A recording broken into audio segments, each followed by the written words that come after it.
So here we're going to be making your name into an animated 3D object. So I'm going to start, as I always do, with a new project, new composition.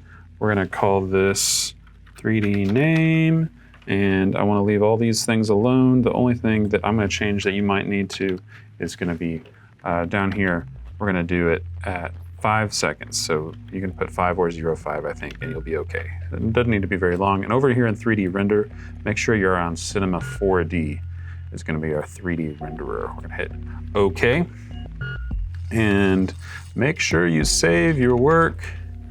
Before you get started, I'm going to save mine in my tutorials folders. Okay, and starting off, we're going to need to go ahead and put your name.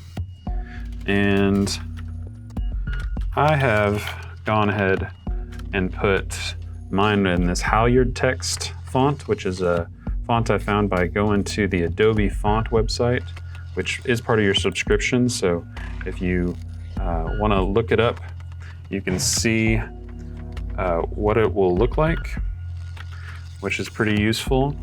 I would suggest something that's sans serif, and then maybe you can go down here and make sure it's got big weight. You want something kind of thick. So if you want to install any of these fonts, you can, like Alphabet Soup looks good. Whatever you prefer, it really doesn't make a huge difference, but it needs to be a pretty big font and kind of thick. You can mess around with it. I'm gonna make mine a little bit bigger than this. And over here, you can stretch it out some if you want. You can change the separation between the first and last name if you want. There's a lot of different ways you can manipulate this in After Effects. I'm gonna go ahead and use this tool. It's very useful. The pan behind tool is gonna take the center point. So we wanna move that point so it's gonna be the center of everything. It'll be easier to rotate and move stuff around that way. Okay, so right now I just got a plain basic name. I'm gonna go ahead and make it 3D by going ahead and going down here. If you don't see that option, you're looking for this little cube guy. If you don't see that, you might need to toggle. We're not doing track matte this time, but if you'll toggle over to that, now this name is a 3D object. And I can use these tools up here, like this orbit tool, to move around and see, okay, it's not flat anymore, it's 3D. So if you hit C, that'll cycle through these different choices up here. Pan around, moves from side to side. This one zooms in and out. And orbit tool, like it says, you're gonna orbit. I wanna go down into the settings for this and go to geometry. And we're gonna add some extrusion depth. So if you use the orbit tool, you can see you can orbit around. I do want to make sure that you have it as white for right now, because we're going to add some color with some light in just a second. So right now, you should have added some extrusion depth. We can mess with these settings a little bit later, but right now, we're good. First up, we need to make a camera. So we're going to go here and new and hit camera. And I'm going to have mine at 24 millimeters. Not gonna make a huge difference for this purpose, but basically the rule is the larger the number, the tighter the shot is gonna be. So I wanna do 24, and so now it's showing us from that camera's angle, it's just straight up there. The reason we do that is so we can move the camera later. So we now are gonna start adding some lights. So we're gonna go to new and light. First light should be a spotlight.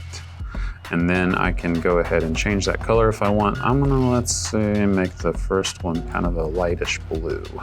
Let's see how this looks like. And there's my light, okay? So if I use my regular tool, I can move this around. So I wanna move it to the top left, so it's kind of like shining down. So what you might wanna do at this point is switch layouts. So if I go to 4 views, this is a good time to remind you this really useful function. When I have a panel that I want to make bigger, I can click the little squiggly line next to the 1, and that's going to make my panel the whole screen. So I want to move this guy up, and I want him to be focused on my name from up above. So You can mess around with that and see how you like that. But basically, yeah, your first light you want to be kind of up above, and you can click on these different windows and see how that's facing things. So the red triangle represents your camera, and then your cone here is your spotlight. So if you bring it in, it would be really tight, and if you back it up, it would be a little farther. So there you go. That's our first light. We're gonna end up having 3 total. So second spotlight, I'm gonna have that come from behind. So we're gonna do another light, and I want this one to be kind of a orangish. There we go, hit OK. You can change the intensity if you want. And again, any of these things you can also change later on if you want to. So I said I wanted to move this one from behind. So this is my second light right here. So I'm gonna move that over here and have it rotate from behind. So we got some coloring from behind a little bit. So hopefully that's showing up. Maybe I need to bring it a little closer.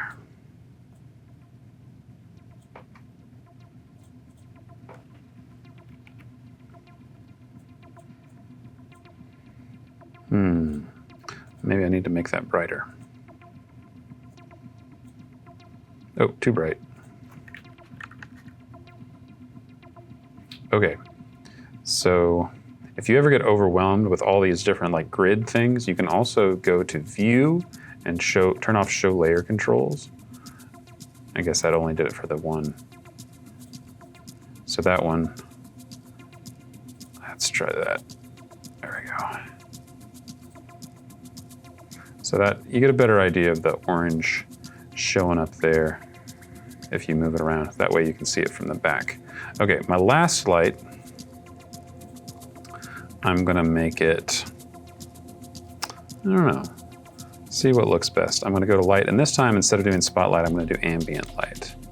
So ambient light's more of a, not gonna be everywhere. Let's do a little red, see what that looks like.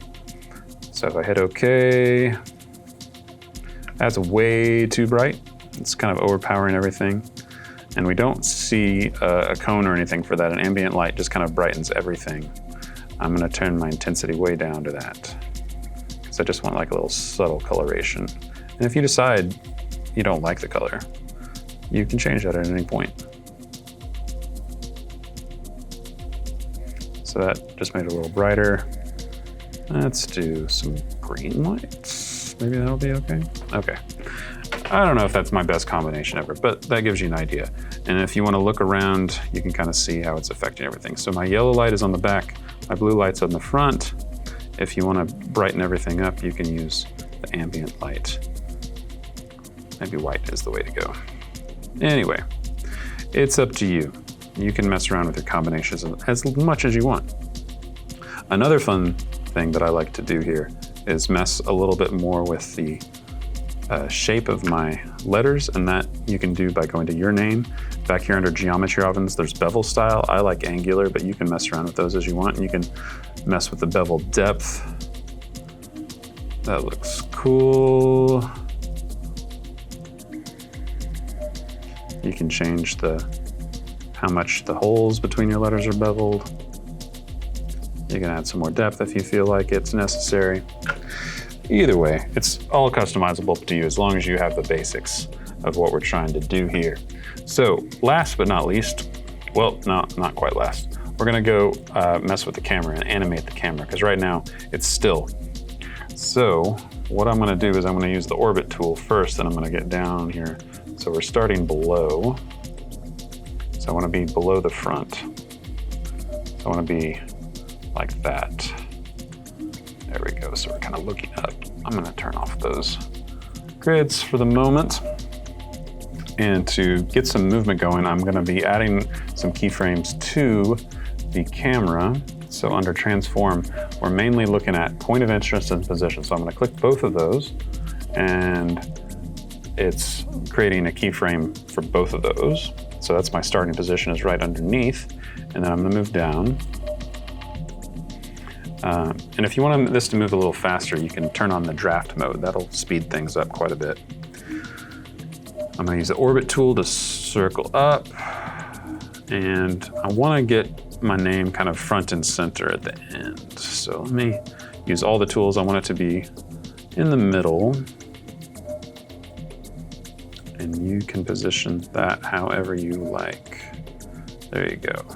Okay, and you notice it's already made the second keyframes for me. If you want it to happen faster or slower, you can mess with that. But let's see how that looks.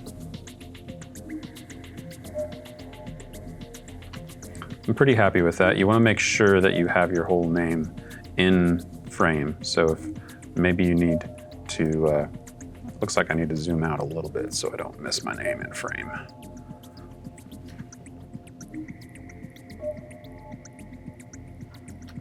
Okay, that looks okay. I'm gonna turn off that mode and zoom out some more and have it more like there and right in the center. Okay, now the very last thing we're gonna do is we're gonna add some animation. So I'm gonna go back to the beginning, and just like when you were animating it on the stairwell, under effects and presets, and there you got animation presets. Under text, we want to be under 3D text, and there's a whole bunch of choices. You can choose whichever ones you like. I'm going to do fly in from behind camera, and we're applying that to the your name layer. And it disappeared because now it's animating it. It will not go as fast as it will look in real life. It's not rendering that quickly. So if you're worried that it's going too slowly, don't worry about it. When it's actually rendered, it will not look like that. But I'm pretty happy with that. It has my name flying in. It's got some lights going on. That's what I'm looking for. So to render, we're gonna go to Export, Add to Render Queue. Make sure that you know where your work is going. It's going in my Exports folder. I've called it 3D name. You hit the render button and you are done.